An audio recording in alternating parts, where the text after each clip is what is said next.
Hey guys, welcome back, and in this video we're going to talk about a theorist named Jean Baudrillard, and he is going to be our theorist of the experience of consumer society. So Bauman was a little bit, I guess, broader in talking about postmodern society in a general way. Baudrillard is going to talk about consumer society, and I personally, I really have kind of like all of the theorists that we're dealing with this week. But Baudrillard, there's something about him that I very, very much like. And some of what he said is going to strike you as a little bit, of course, obviously.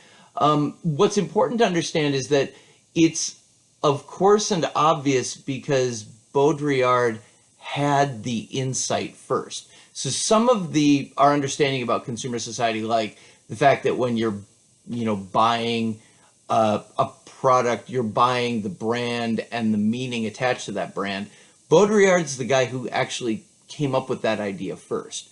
But there is and that's going to be something that you have no doubt thought of before. But Baudrillard is going to also get us. He's going to take us a little bit farther than that as well. Now, I'll show you. So he's going to talk about the importance of consumerism. If you remember, Daniel Bell, who we started with a few videos ago, was concerned about the cultural contradictions of capitalism and the fact that consumerism made people kind of self-absorbed and self-focused about their own instant gratification, and that capitalism, he theorized, couldn't really work if people weren't willing to do things that were unpleasant. And I made the argument that didn't really pan out, or seems to not have.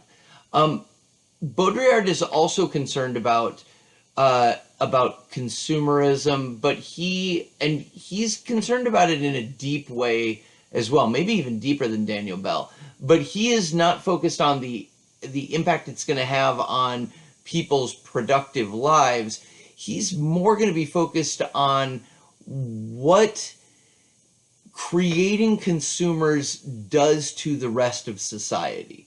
Let me explain what that means. So he's going to very kind of coolly talk about, his theory kind of works on three different levels. It works on a micro level.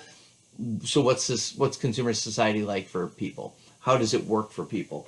On the macro level, okay, so we zoom out a little bit, what do we see happening in terms of, and we'll talk about in terms of corporations and corporate influence on consumers as a group. But then he's also going to take a historical perspective on consumer society, and he's going to say, this is weird. What we're doing here, it's logical because we've got corporations that want to make money, but it's creating a world that has never existed before. And I like the fact that he's dealing with it on all three of those levels. So let's start out with the first level, which is the micro level. He says consumption in consumer society, you or me going out and buying stuff. He says that for the first time in the history of human beings, it's not about meeting our needs. Consumption isn't about that. It is about communication. Consumption as communication. He says that people go out and they buy things in order to communicate something about themselves to other people. That's the part that kind of makes sense. I mean, we're familiar with the idea of, I bought a BMW in order to let people know that I'm wealthy. I don't have a BMW. He says that if it's about communication, then there's a language, and that language, this is the one thing I don't love, he calls it the code, which is just too general for my liking. Here's what the code means. It is all the meanings attached to all the objects that we can consume. So think about a mall, a grocery store, an area of a city where you can buy things, and think about all those brands, and think about the meaning, if you were to describe the meaning attached to each one of them. And you take all of that, like not just each one, but all of them together, that's the code. It's a language. And you've got BMW here, and you've got BMW means something, and it means something different than Ferrari, but it also obviously means something different than Honda. And we could do that with every brand of every possible thing. And what he says is that we're able to communicate because I know that you know that if I buy a BMW, it communicates to you something about me. And I'm aware that, not aware, it communicates the same thing to both of us. Just like the word brother means the same thing when I say it. The word BMW means the same thing to us also. So that's what he means by the code. All the meanings attached to all the objects we can consume. Okay, so that's fine. That's not bad, right? And that's maybe one step deeper than what you thought. Here is the step that really kind of got me to like where Baudrillard was going. He says the code is different than other languages because the code doesn't just allow us to communicate. It also tells us what to consume. It controls our selections, and it does it because if you and I share the understanding of what all of these brands mean, and I know I want to communicate something to you, then I am limited in terms of what I am willing to buy. If I want to communicate that I'm wealthy, I can't buy a Kia. I can't buy a Hyundai.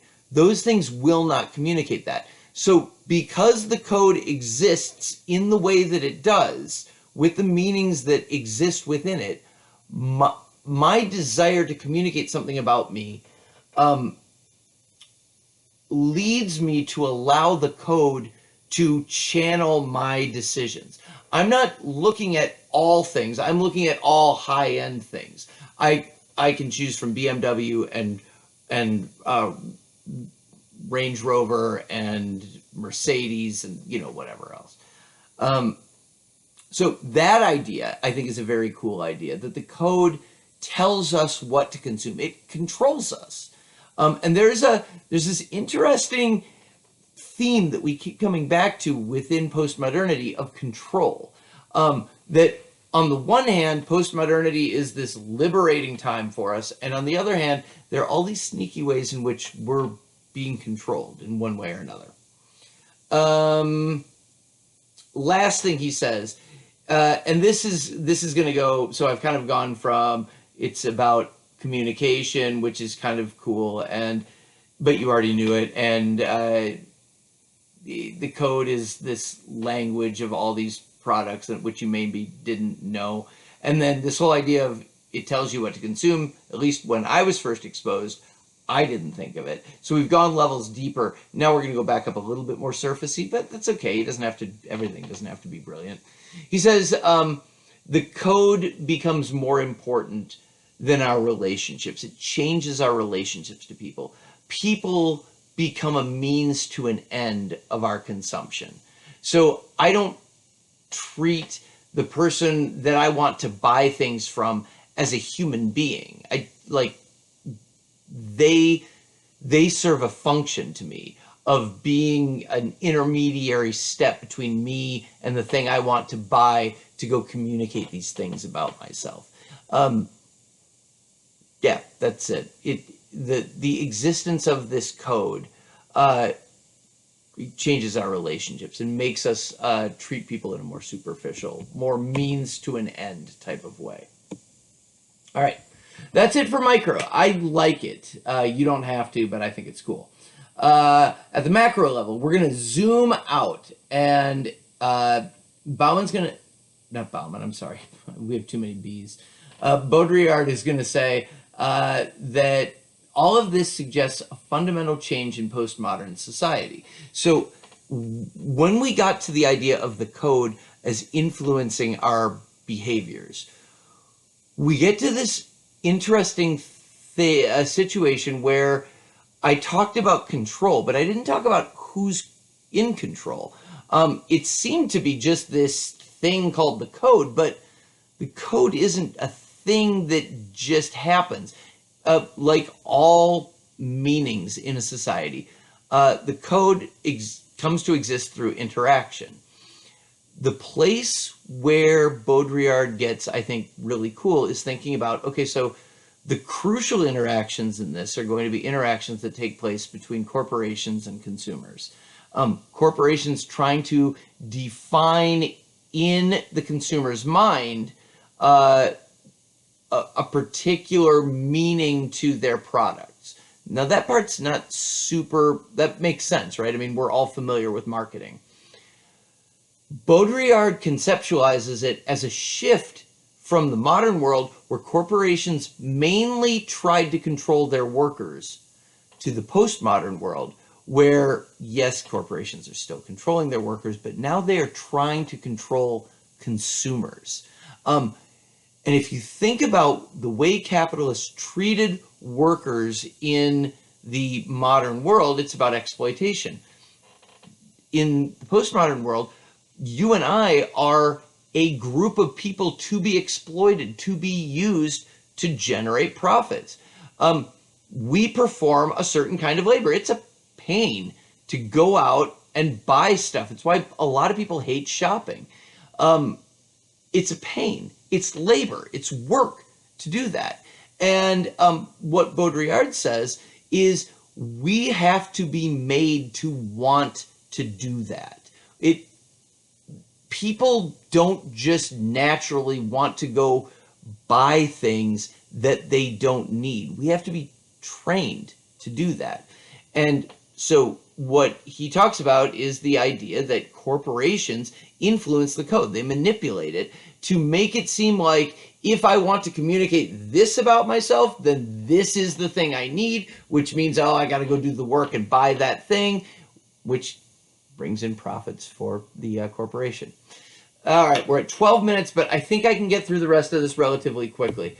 So that's it for macro. So we've dealt with consumption as communication. Makes sense. Control of consumers by corporations.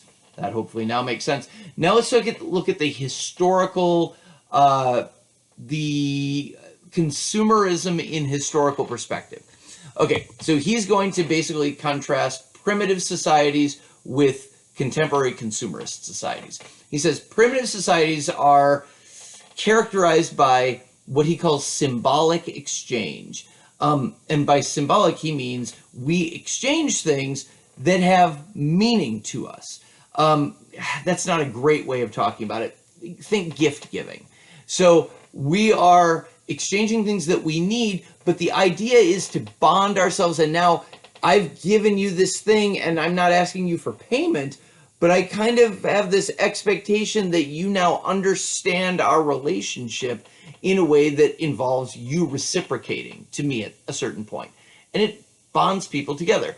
But at the same time, once we do the gift exchange, then if I don't need something else, then we're done with that round of it.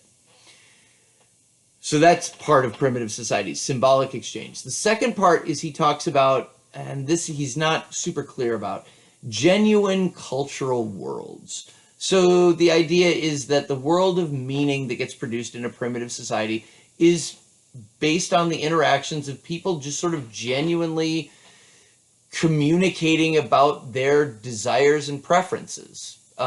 It's genuine in the sense of it is not manipulated, it's springing out of people. I think that's all we need to know about primitive societies. Think about that as kind of our baseline, and most of human existence exists within primitive societies for him. Symbolic exchange, so gifts and counter gifts, and genuine cultural worlds where we interact with each other and come to heartfelt understandings of things, and those are the meanings that exist in our world. He says contemporary society is based on two different things. First of all, it's based on economic exchange. He says in which it's not about gift giving and reciprocity, it's about exploitation and a never-ending cycle of consumption.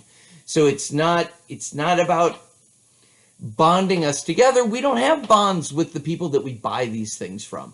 It's about consumers being motivated being motivated by a code that is being manipulated by corporations. So economic exchange, a never-ending cycle of consumption, as compared to symbolic exchange, kind of ritualized gift giving. And those are the different ways that people exchange things in primitive society compared to contemporary society.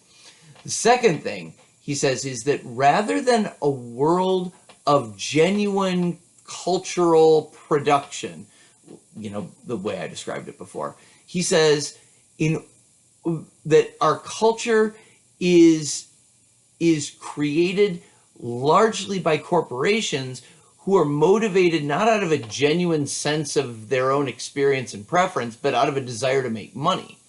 And he says that that our culture ends up having objects that he describes as hyperrealities. Hyperrealities are objects or experiences that are better than the real world actually is.